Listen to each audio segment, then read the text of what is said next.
அஸ்ஸலாமு அலைக்கும் வரஹ்மத்துல்லாஹி வபரகாத்துஹு. அன்பிற்கினிய சகோதர சகோதரிகளே, ஒரு மகிழ்ச்சிகரமான உலகமே எதிர்பார்த்த ஒரு பதிலடி தாக்குதல் தற்போது வழங்கப்பட்டு கொண்டிருக்கிறது இஸ்ரேலுக்கு எதிராக. இன்னைக்கு நீங்கள் அரபு செய்தி சேனல்கள் எடுத்தாலும் சர்வதேச செய்தி சேனல்கள் எடுத்தாலும் தற்போதைய நிலையில் டாபிக்காக இருப்பது எதுன்னு சொல்லி சொன்னால் ஈரான் இஸ்ரேல் மீது நடத்தக்கூடிய தாக்குதல்கள். நமக்கு தெரியும் ஈரான் மேலே இஸ்ரேல் நேற்றைய தினம் தாக்குதல்களை நடத்தி இருந்தது. அதற்கு பதிலடியை ஏன் ஈரான் கொடுக்காமல் இருக்கிறது என்று பல பேரும் கேட்டுக்கிட்டு இருந்தாங்க. சில பேர் கொஞ்சம் எல்லை மீறி போய் ஈரான் அடிப்பான்னு சொல்லி சொல்றீங்களே, எப்போ அடிப்பான், அது இதுக்கு முன்னாடி சொல்லியிருக்கிறாங்க, நான் அடிக்கலையே என்றெல்லாம் கேட்டுக்கிட்டு இருந்தாங்க. அவங்களுக்கு எல்லாம் சேர்த்து இன்னைக்கு பதிலை கொடுத்துருக்குறாங்க. இதுக்கு இன்னொரு வகையில் என்ன சொல்லுவாங்கன்னா, தவளையும் தன் வாயால் கடுமுன்னு சொல்லுவாங்க. இஸ்ரேல் அதைத்தான் இன்றைக்கு பண்ணி இருக்குதுங்கிறது உலகத்துக்கே தெரிஞ்சுக்க. நான் இதுவரைக்கும் இஸ்ரேல் மீது ஈரான் நடத்திய தாக்குதல்கள் எல்லாம் இதோட ஒப்பிடும்போது தேக்கரண்டி அளவுன்னு தான் சொல்ல முடியும்.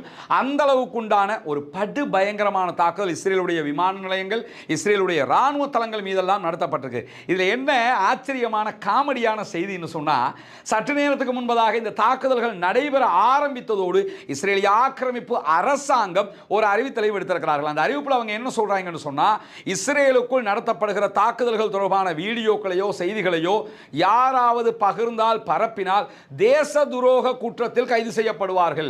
நாட்டை காட்டிக் கொடுத்த குற்றத்தில் அவர்கள் கைது செய்யப்பட்டு வாழ்நாள் முழுவதும் சிறைவாசம் அனுபவிக்க வேண்டி வரும் என்கிற செய்திகளை எல்லாம் இன்றைக்கு இஸ்ரேல் உடனடியாக வெளியிட்டிருக்கிறாங்க. ஏன்னா நம்ம அடி வாங்கணும், ஆனால் அடி வாங்குற செய்தி வெளியில் தெரிஞ்சிடக்கூடாது.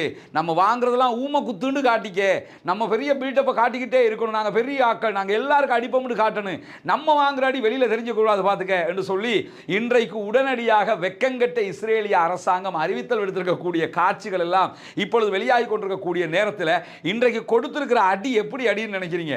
எனக்கு பின்னால் இருக்கக்கூடிய இந்த வீடியோவை நம்மளால் ப்ளே பண்ண முடியாது. இந்த வீடியோ நம்முடைய டெலிகிராம் சேனலில் நம்ம போடுவோம், நீங்கள் பார்க்க முடியும்.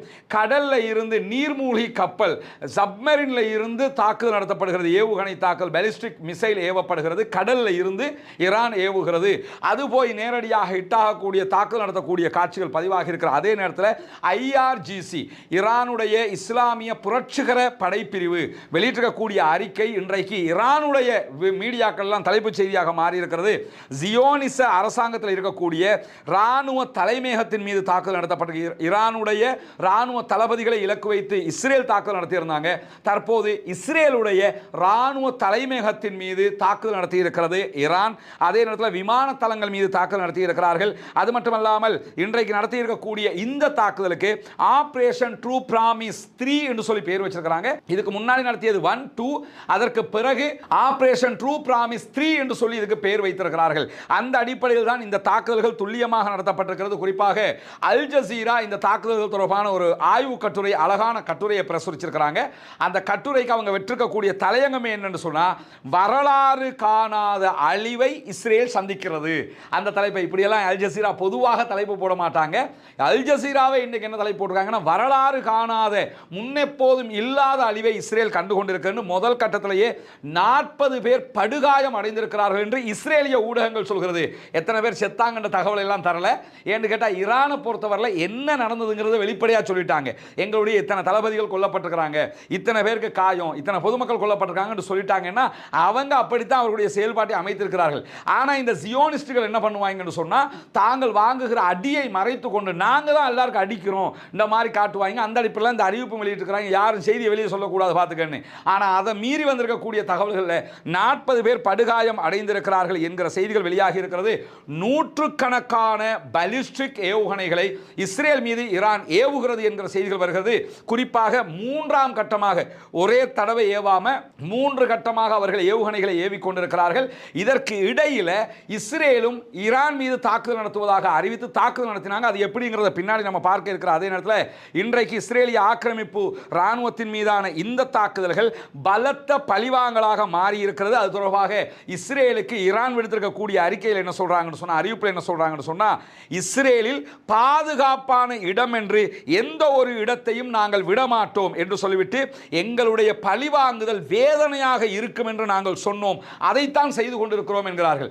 ஆயத்துல்லா அலி ஹாமனி என்ன சொன்னார்னா, மரணத்தை விட கொடூரமாக உங்களுக்கு எங்களுடைய எங்களுடைய தாக்குதல் இருக்கும் என்று சொல்லியிருந்தார். அதே அடிப்படையில் தற்போது நாங்கள் தாக்குதல் நடத்தி கொண்டிருக்கிறோம் என்று இன்றைக்கு சற்று நேரத்துக்கு முன்பதாக ஈரான் விடுத்திருக்கக்கூடிய அறிவிப்பில் என்ன மேலதிகமாக என்ன சொல்றாங்கன்னா, எங்களுடைய தலைவர்கள், எங்களுடைய அறிஞர்கள், எங்களுடைய பொதுமக்களை கொன்றதற்காக ஜியோனிச எதிரி பெரும் விலை கொடுப்பார் என்று நாங்கள் சொல்லியிருந்தோம். அந்த அடிப்படையில் தான் தற்போது விலை கொடுத்து கொண்டிருக்கிறார் என்கிற செய்திகளை சொல்றது மட்டுமல்லாம, ஈரானுடைய தாக்குதலில் ஏற்பட்டிருக்கக்கூடிய விளைவுகளை இஸ்ரேல் தொடர்ந்து மறைத்து வருகிறது என்று சர்வதேச ஊடகங்களே தற்போது பேச ஆரம்பித்திருப்பது மட்டுமல்லாமல், இன்றைக்கு வெளியாகி இருக்கக்கூடிய பல வீடியோக்களை பார்த்தீங்கன்னா நம்ம சிரிக்கிறதா சந்தோஷப்படுறதா அதுக்கு மேலே எப்படி இந்த மகிழ்ச்சியை பார்க்கிறது என்று யோசிக்கிற அளவுக்கு இன்றைக்கு தாக்குதல்கள் நடத்தப்படுகிறது. குறிப்பாக ஈரானில் வெற்றி கொண்டாட்டங்கள் நடத்தப்பட்டு கொண்டிருக்கிறது. லெபனானில் இருக்கக்கூடிய மக்கள் வீதியில் இறங்கி வெற்றி கொண்டாட்டங்களை நடத்தி கொண்டிருக்கக்கூடிய நேரத்தில் ஈரானுடைய 6 இடங்களில் இஸ்ரேல் தாக்குதல்களை நடத்தி இருந்த நேரத்தில் ஈரான் இஸ்ரேல் மேலே 9 பகுதிகளில் தாக்குதல்களை நடத்தி இருக்கிறது என்கிற செய்திகளை இஸ்ரேலுடைய ஊடகங்களை வெளியிட்டிருக்கிறது. இஸ்ரேலுடைய வாலா நியூஸ் ஏஜென்சி வெளியிட்டிருக்கக்கூடிய செய்திகளை 3 கட்டங்களாக 3 வேவ்ஸாக நூற்றுக்கணக்கான ஏவுகணை தாக்குதல்கள் நடத்தப்பட்டது என்கிற செய்திகளை பதிவாக்கி இருக்கிறார்கள். அது மட்டுமல்லாமல் ஈரானுடைய புரட்சிகர காவலர் பிரிவினுடைய புதிய தளபதி, ஏற்கனவே இருந்த தளபதியை இஸ்ரேலுடைய தாக்குதல் அவர் கொல்லப்பட்டிருக்கிறார்.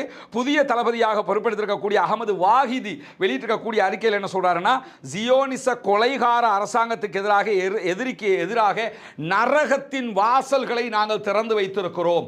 அதனால தான் இந்த தாக்குதல்களை நடத்துகிறோம். நாங்கள் அடிக்க வேணாம்னு நாங்கள் ஒதுங்கி போன நேரத்தில் வேண்டுமென்று வீம்பாக வம்பிழுத்து தாக்குதல் நடத்தினீங்க, அதற்குத்தான் இந்த தாக்குதல்களை தருகிறோம் என்று சொன்னவங்க இன்னைக்கு என்னன்னா, F-35 விமானத்தை எல்லாம் சுட்டு வீழ்த்தலாமா என்றெல்லாம் சில பேர் கேள்வி எழுப்பிக்கிட்டு தெரிஞ்சிருந்தாங்க.